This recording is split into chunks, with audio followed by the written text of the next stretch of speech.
sont les raisonnements et toute auteur qui s'élève contre la connaissance de Dieu. Et nous amenons toute pensée captive à l'obéissance de Christ. Comme toi, qui est bon, comme toi. À Anne, tu as manifesté ta fidélité. À Pierre et les apôtres, tu as manifesté ta fidélité. Fidèle est Dieu. Fidèle est Dieu. Fidèle est Dieu.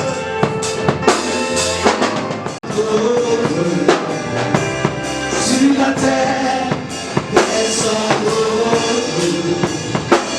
Sur les eaux, Tu es admirable, mon Seigneur. Je contemple, Seigneur. Tu es admirable, mon Seigneur. Mon Seigneur.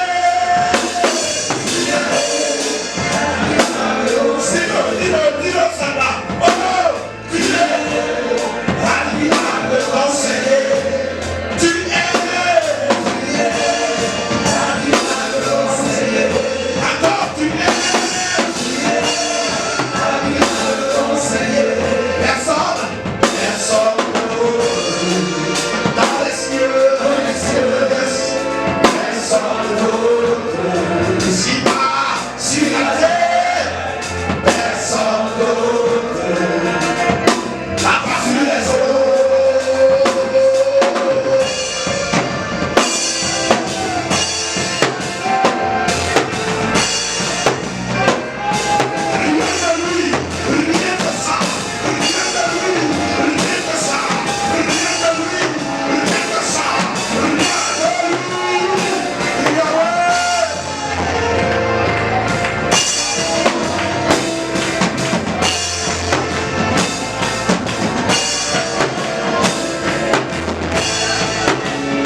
en sûreté.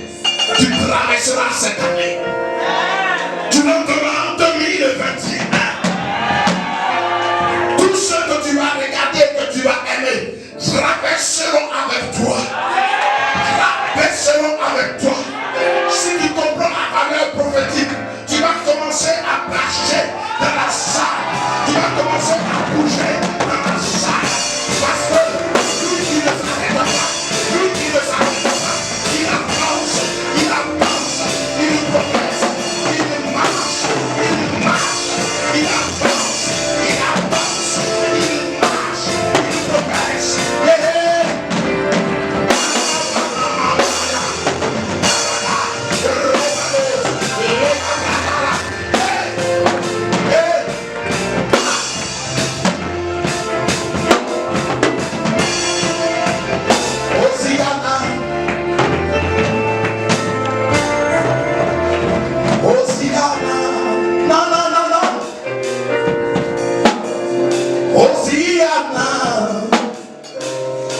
Assieds-toi un instant. Hosiana.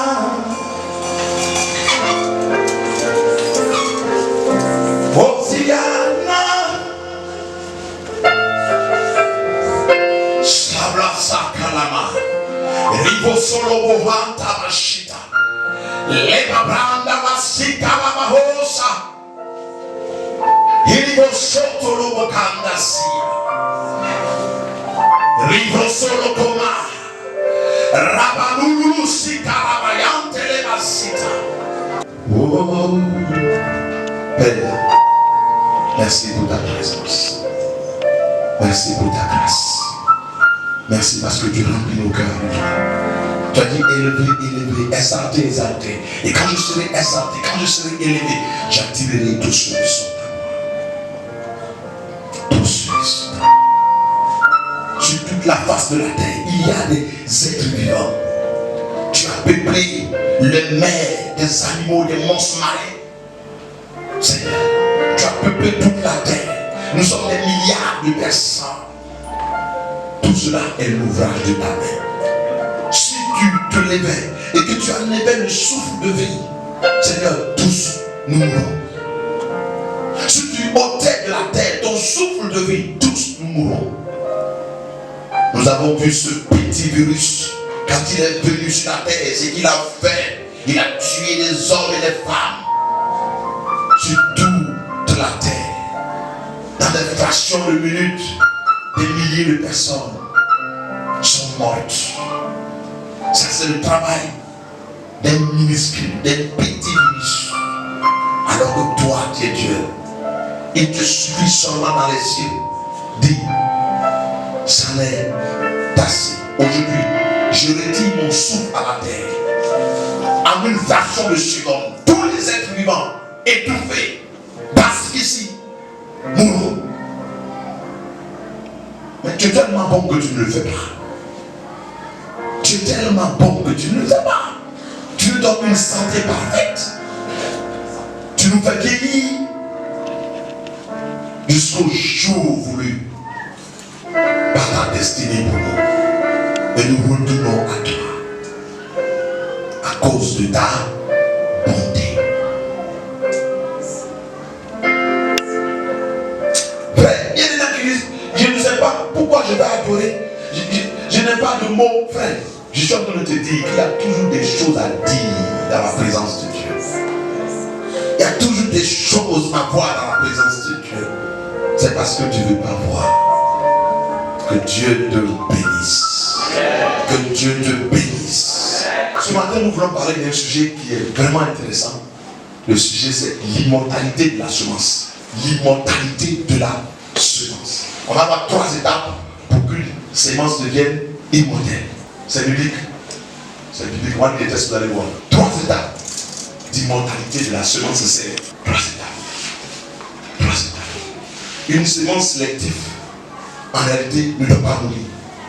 Elle deviendra forcément immortelle si elle accepte de subir les 3 dimensions, les 3 étapes dont nous voulons parler ce matin. Une sémence.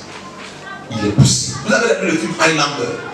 Vous avez regardé le film Immortel. Vous avez regardé ce film-là. C'est un film qui a régné un peu. Sinon, nos chaînes là, la première ou la, c'est la première ou la deux, j'oublie un peu. Mais sur nos chaînes ivoiriennes, c'est une chaîne, c'est un film qui a fait un peu son temps. Et on aimait ça. Quand le temps des Highlander arrive, on coupe pour aller regarder Highlander. Mais toi, tu es un Highlander spirituel. Au nom de Jésus-Christ. Ce film n'est pas réel. Personne ne peut vivre 200 ans, 300 ans, 400 ans, 1000 ans. Comme on le voyait dans le film, ce n'est pas réel. Mais ce dont je veux vous parler, cela est réel. C'est possible que tu sois immortel. Que tu sois immortel, c'est possible. C'est possible. Et nous allons voir cela dans 1 Corinthiens 15, à partir des versets 35 jusqu'au verset 54.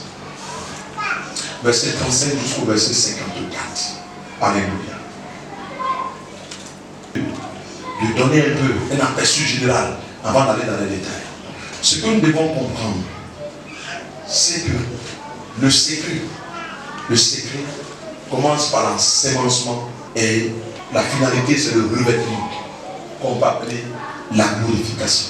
Dans l'ensemencement, vous avez deux étapes qui sont, sinon une étape qui est majeure, c'est la mort et la métamorphose.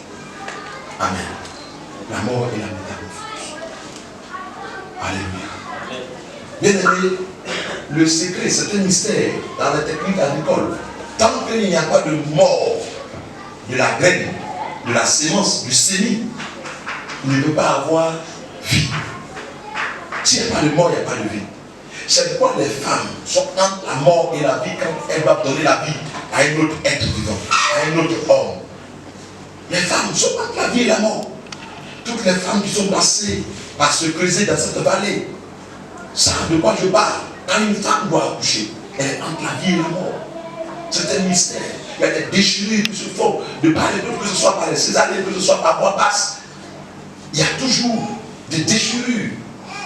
Il y a la vie, il y a le sang qui sort pour que la vie soit communiquée à un autre homme qui doit venir sur la terre. Un enfant ne vient pas aussi simplement. La maman souffre. Et nous savons, nous sommes sans ignorer qu'il y a des mères qui meurent à l'hôpital en donnant la vie à un autre être humain. Les mamans, vous êtes d'accord avec moi? Donner la vie, ce n'est pas une chose facile. Donner la vie à quelqu'un d'autre, ce n'est pas une chose. On ne joue pas avec ça.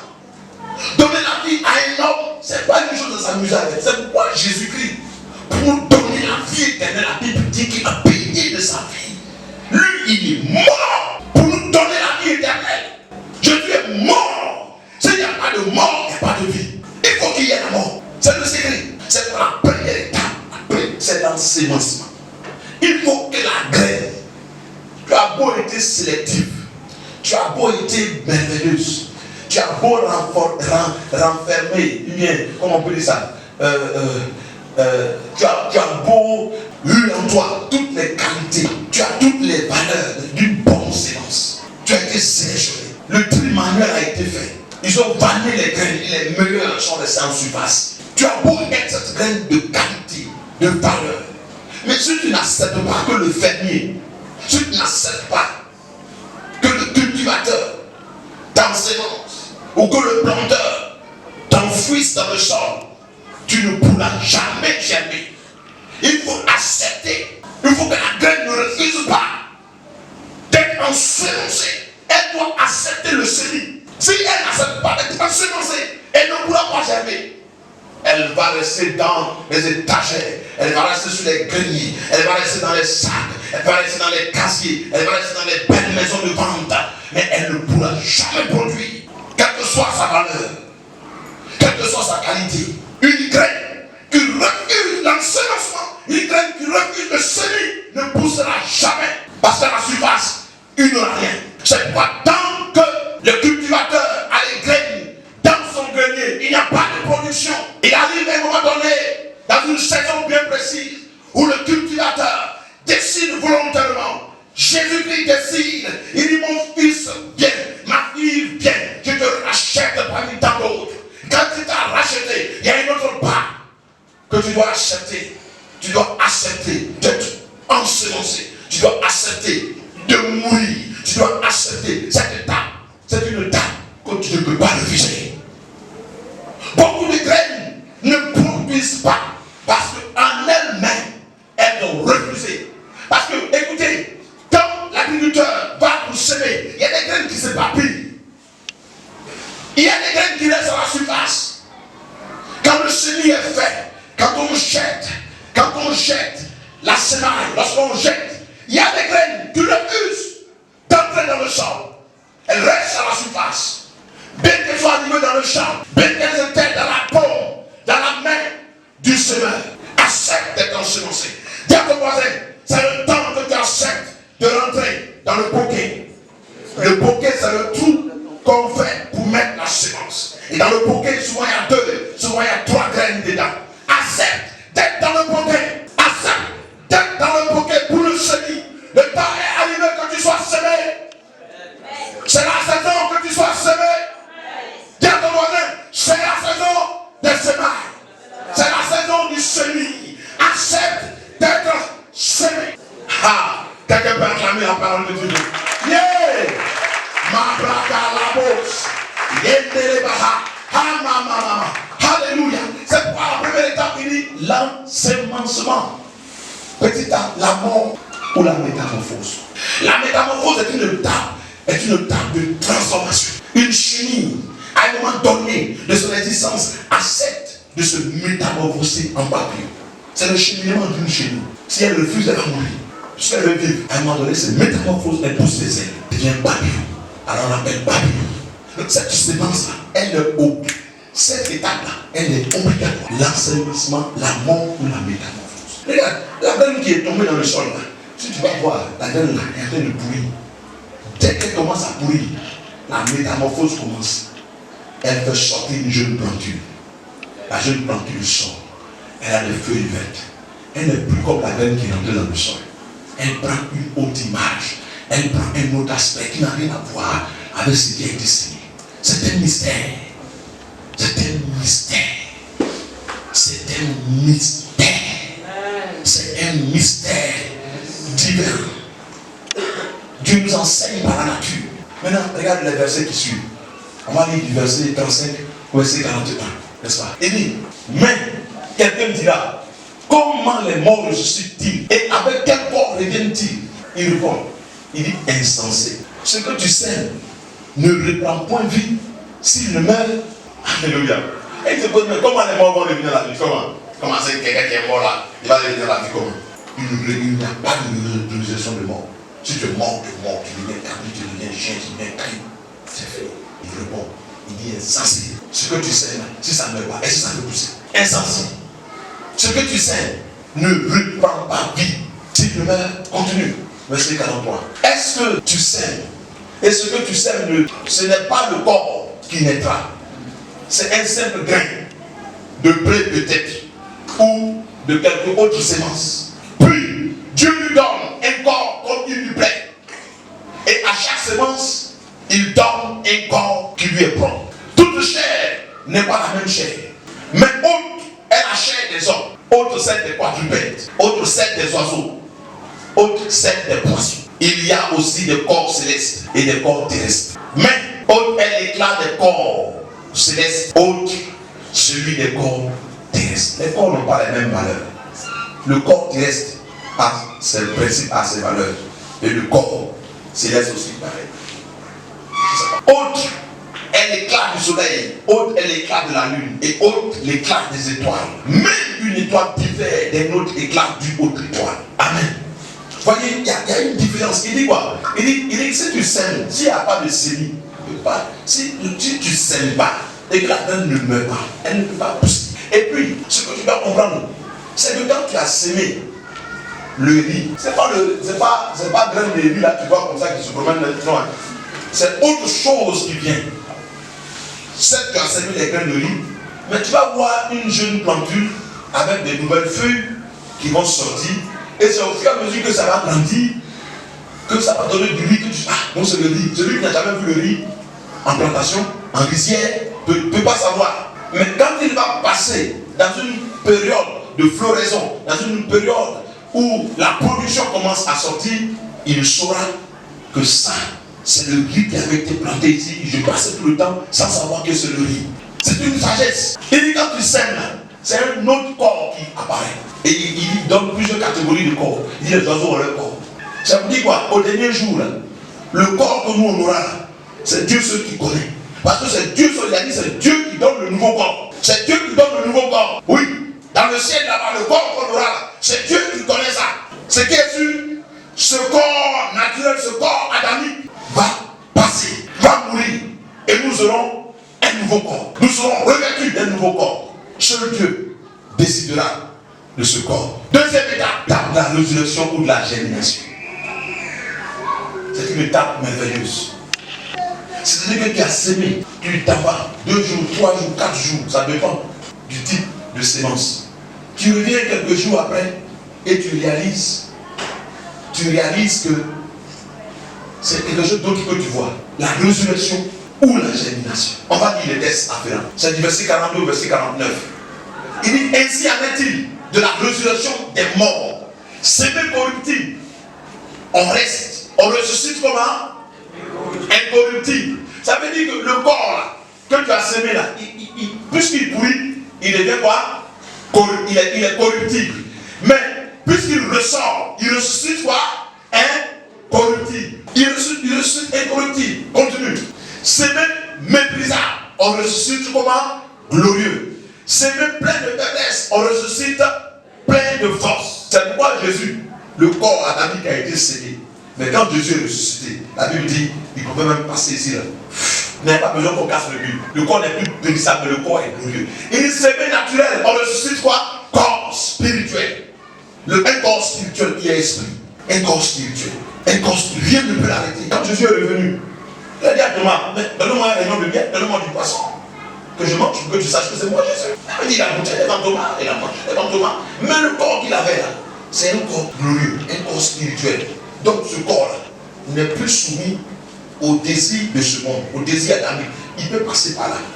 Si de suite là il est ici, il prêche ici. Il dit, maintenant tu me trouves dans une église. Il se sait en France, Jésus, il est là-bas. Alléluia. Il dit, je me trouve à l'église UMC de la France. Il est là-bas. Il dit, je m'en vais en RDC. C'est-à-dire qu'il n'a pas de problème. C'est un corps spirituel. Et il dit, s'il y a un corps naturel, il y a aussi un corps spirituel. S'il y a un corps naturel, Jésus nous a montré ça.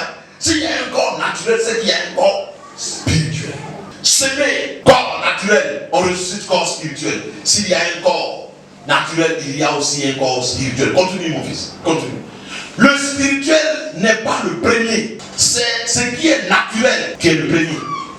Ça veut dire quoi? Ça veut dire que pour que le spirituel vienne, il faut que d'abord il y ait le naturel. Et il dit que le corps naturel, c'est le premier corps, le corps adamique. Ce corps-là, il sera sémé, ce corps-là, il va mourir. Mais le plus grand, c'est ce qui vient en deuxième position. Il dit, ce qui est spirituel vient ensuite. Continue. Le premier homme tiré de la terre est terrestre. Le deuxième homme vient du ciel. Tel est le terrestre, tels sont aussi les terrestres. Et tel est le céleste, tels sont aussi les célestes. C'est pas céleste, on parle de céleste à la nation. Il me dit tout, ton nom est à savoir maintenant t'appeler au céleste, céleste pour boire. C'est pas ça que boire ton eau de robinet. Amen. Il dit, et de même que nous avons porté l'image du terrestre, nous porterons aussi l'image du céleste. On dit il y a deux corps, non? Il y a le corps adamique et il y a le corps céleste que Christ nous donne. De même que nous avons porté le corps du premier homme, qui est Adam, de la même façon nous porterons sur le corps du deuxième homme, qui est le Christ. Alléluia. Alors, c'est fini. Il dit, c'est pourquoi il est écrit, le premier homme, Adam, devint un être vivant. Il dit un être vivant. Mais regarde, le dernier Adam est devenu un esprit vivifiant. Là-bas on dit quoi? Être vivant. Et puis ici on dit esprit vivifiant. Alléluia. Adam est parti. Il est mort, il est parti. Dans le ciel, il ne peut rien faire. Il est là-bas. Il ne peut rien faire pour nous. Ce qu'il nous a laissé, c'est ça on est dedans. Il ne peut rien faire pour nous. Mais le deuxième Adam, qui est devenu, le dernier Adam qui est devenu un esprit vivifiant, il nous vivifie, il nous fortifie. Il peut communiquer. De là-bas, il est là. Il peut communiquer avec nous. Le premier Adam ne peut pas faire ça. Tout ce qu'il nous a laissé, c'est le plomb, le soupe qu'il nous a laissé ici. Là. Ça nous fatigue dedans. Il a fallu le deuxième Adam pour venir nous délivrer. Alléluia. Mais parce qu'il est venu et que le poids qu'il nous a laissé est plus grand que le premier, il est capable de nous vivifier, de nous fortifier, de nous encourager à aller de l'avant. C'est pourquoi il est écrit. Oh frère, continue. C'est fini? Oh, amen. Amen. Voici le mystère. Il dit quoi? La résurrection ou la génération. C'est possible. Quand tu es sémé, tu vas ressusciter. Tu ne peux pas être sémé en tant qu'une bonne graine et puis tu vas rester là-bas pour mourir. Ce n'est pas possible. Tu dois ressusciter. Quand tu vas revenir, tu reviens avec un autre corps. Un corps céleste. Maintenant, allons. La dernière partie, la troisième étape, c'est l'étape du revêtement ou de la glorification. Le revêtement ou la glorification. Écoute, comme tout à l'heure je disais, quand tu sèmes la graine de maïs, tu vois que quand la graine sort, il y a un autre revêtement. Il y a d'autres feuilles qui sortent dans la jeune planture, qui s'élèvent du sol, qui germent. C'est un autre revêtement. Un autre revêtement. Tu vas semer un petit grain d'un arbre d'EVA. Et puis, une semaine, 2 semaines après, tu vois, il y a une jeune planture qui sort. Et puis, finalement, ça se développe, ça devient un gros arbre. Ça se développe, ça prend autre forme. Peut-être c'est la graine, petite graine là que tu as sémée. Tu vois ça devient. Donc, le revêtement, est-ce que nous allons avoir? Ce revêtement, écoute, c'est un revêtement d'un corps céleste, d'un corps glorieux. Quand nous allons ressusciter, après la résurrection, c'est le revêtement d'un corps glorieux, un corps incorruptible, un corps immortel que nous allons revêtir sur nous. Nous allons vivre éternellement. Ce corps Adamique ne peut pas vivre dans le ciel. Oui. À moins que Dieu t'accorde une grâce spéciale comme celle de Élie et puis celle de Enoch. Dieu seul est capable de faire des choses que nous ne pouvons pas maîtriser. Élie, il mangeait bien sur la terre et puis il est parti dans le ciel là-bas. Mais le mystère se trouve dans nous, on ne le maîtrise pas. Il est le seul. Ils sont deux. Il y a Enoch. La Bible dit Enoch était un ami de Dieu, il marchait avec Dieu. Et Enoch ne connaît pas la mort. Enoch a été enlevé. On dit Moïse, Dieu a enseveli Moïse. La Bible dit ça clairement. C'est écrit. C'est écrit. Dieu dit, la Bible dit, et Dieu ensevelit Moïse. J'ai lu ça quelque part à des funérailles, 2 ou 3 fois dans des funérailles. Ceux qui me suivent souvent dans les autres. Voilà, j'ai lu ça. C'est écrit clairement dans la Bible. Là, je peux vous montrer ce test. La dernière fois, j'étais appelé à aller prêcher à Ashma, une levée de corps. J'ai lu le test là, on dit, Dieu a enseveli Moïse. C'est ce que la Bible a dit clairement. Maintenant, on ne sait pas comment ça s'est passé, mais Dieu, la Bible a dit clairement que Dieu a enseveli Moïse. Mais les 2 personnes qui ont été enlevées physiquement en dehors de Christ, c'est Enoch et Élie. Maintenant, le cas de Jésus, ça c'est un cas particulier. La Bible dit, lui il est mort. Quand il est revenu, il a revêtu un autre corps, le corps glorifié. Et c'est avec ce corps qu'il est monté. C'est avec ce corps qu'il a assis à la droite du Père. C'est avec ce corps qu'il est intercède. Et c'est ce corps-là que nous serons. C'est le premier-né. Le corps avec lequel Jésus est monté. C'est ce corps-là que nous tous, revêtus de ce corps glorieux, ce corps glorifié, c'est comme la glorification. La glorification ne se passera que à l'enlèvement. Lisons la parole de Dieu. Il dit, ce que je dis frère, c'est que la chair et le sang ne peuvent hériter le royaume de Dieu. Il dit, la chair et le sang ne peuvent hériter le royaume de Dieu. Quelqu'un dit amen. Amen. C'est une parole très forte, une parole très profonde. Il dit, la chair et le sang ne peuvent hériter le royaume de Dieu. Et je vais insister là-dessus. Parce que tout commence par là. Il dit, la chair et le sang ne peuvent hériter le royaume de Dieu. Ça veut dire que ce corps ne peut pas hériter le royaume de Dieu. Il faut le nouveau corps. Ce corps incorruptible. C'est pourquoi la Bible dit que Élie, les 2 prophètes dans l'Apocalypse, parlent d'Élie et Jean-Baptiste. Élie, ils seront tués. Ils vont faire 3 jours. Et après, Dieu va les ramener à la vie. Dans l'Apocalypse, les prophètes qui vont venir et les gens vont les regarder, ils vont se moquer d'eux, le corps sera couché, les gens vont passer là. À un moment donné, l'Esprit de Dieu viendra du ciel pour les ramener à la vie. Alléluia. Frère, écoute-moi. Il dit, la chair et le sang ne peuvent hériter le royaume. La chair et le sang ne peuvent hériter le royaume. La parole de Dieu est claire dessus. C'est pour dire quoi? C'est pour dire qu'il faut que tu acceptes réellement de mourir. Il faut que ta chair meure. Si ta chair chair ne met pas. La Bible dit que tu ne peux hériter le royaume de Dieu. C'est quoi il dit? Et que la corruption n'hérite pas l'incorruptibilité. Non, c'est pas possible. La chair ne peut pas hériter cela. Continue. Il dit, je vous dis, un mystère. Nous ne mourrons pas tous, mais tous nous serons changés. Alléluia. Alléluia, la parole de Dieu. Mais tous nous serons changés. Tous nous serons changés. Nous ne mourrons pas tous. C'est tellement quand Jésus va venir, il y aura des êtres vivants, il y aura des hommes qui seront en vie. Peut-être que nous, notre génération, nous allons partir. On ne sait pas. Mais la Bible dit, nous n'allons pas mourir tous. Le jour où la trompette va sonner, il y a des gens qui seront sur la terre, qui le verront en un clin d'œil. Et la Bible dit, ils seront revêtus d'un corps nouveau. Et voici, je vous dis un mystère. Nous ne mourrons pas tous, mais tous nous serons changés. En un instant, en un clin d'œil, à la dernière trompette, car elle sonnera. Elle est morte. Elle est morte. Quand le son de la trompette, oui, que l'ange va sonner. La 7e trompette.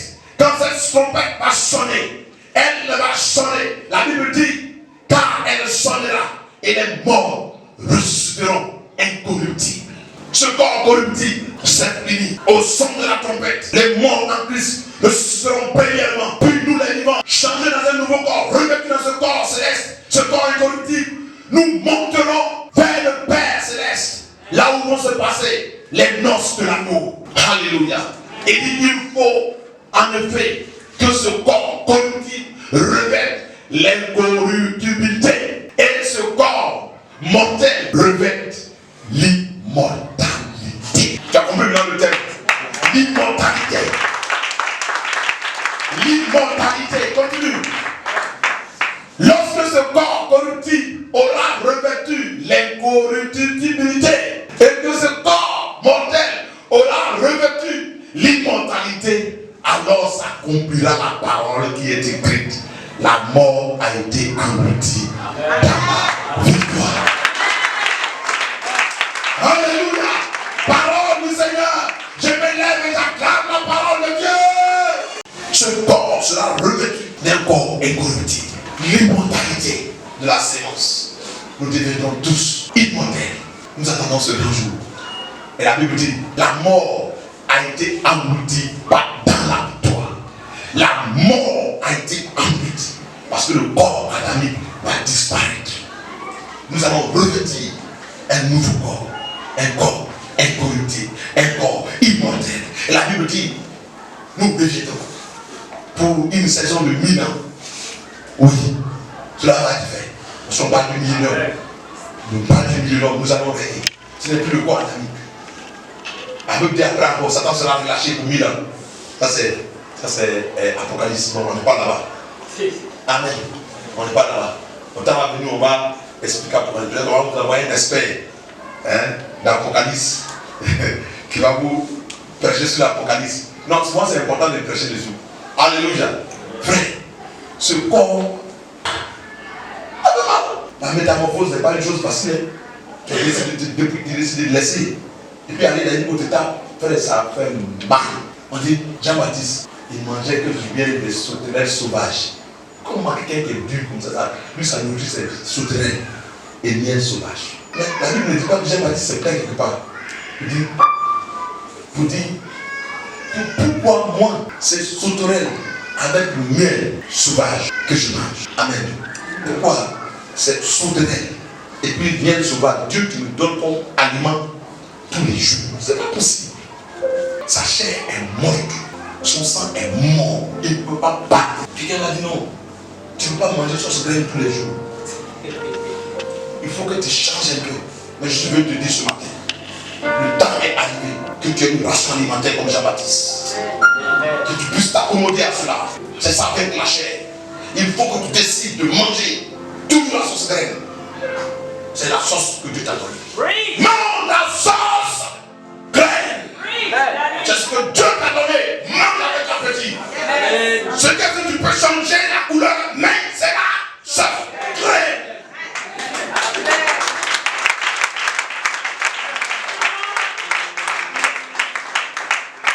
Frère, je te parle par l'esprit. Le temps est arrivé que tu acceptes de manger la sauce grecque. Ne va plus manger du blé.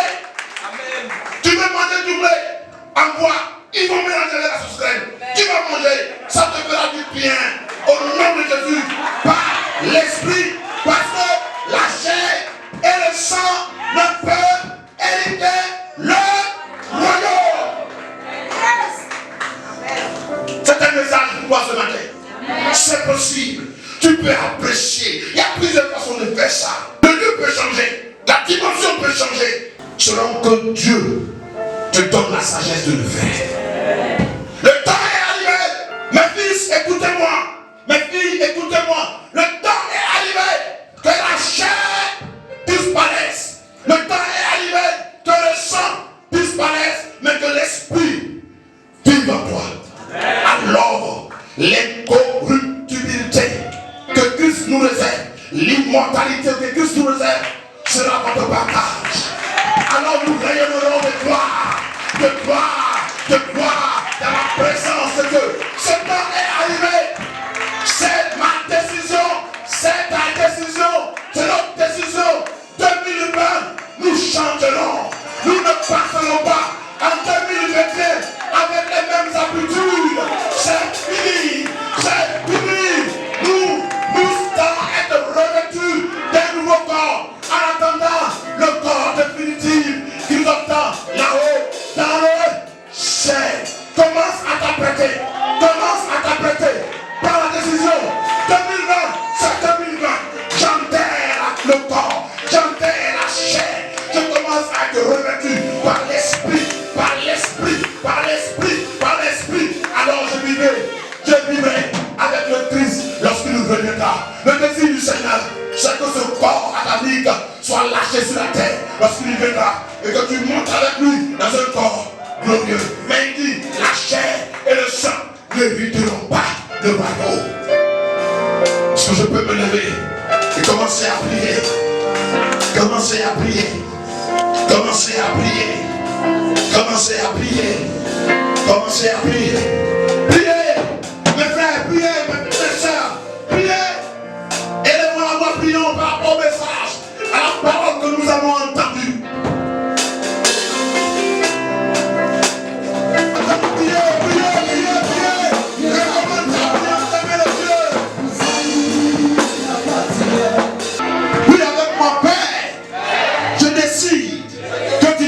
Maintenant, sème-moi en 2020. Je veux mourir réellement et ressusciter avec toi. Père, tu à moi la chair et le sang que tu reviendras dans ce corps glorifié, afin que je sois dans ce nouveau corps incorruptible, ce corps immortel. Merci pour le secret que tu me donnes en ce jour. Merci pour ta parole que tu révèles à moi en ce jour. Je m'attache à ta parole parce qu'elle est la vie, elle est la vérité. Au-delà de la vie sur cette terre, tu me relèves. Il y a une vie qui m'attend là-haut dans le ciel où je serai dans ce corps incorruptible. Alléluia. Père, je suis ton choix. Je décide que je ne passe pas entre tes mains pendant la période du semis, pendant la période des semailles, mais que je reste entre tes mains et que je parte réellement en terre. Donne-moi de vivre ce mystère au nom de Jésus-Christ. J'acclame ta parole en disant Amen.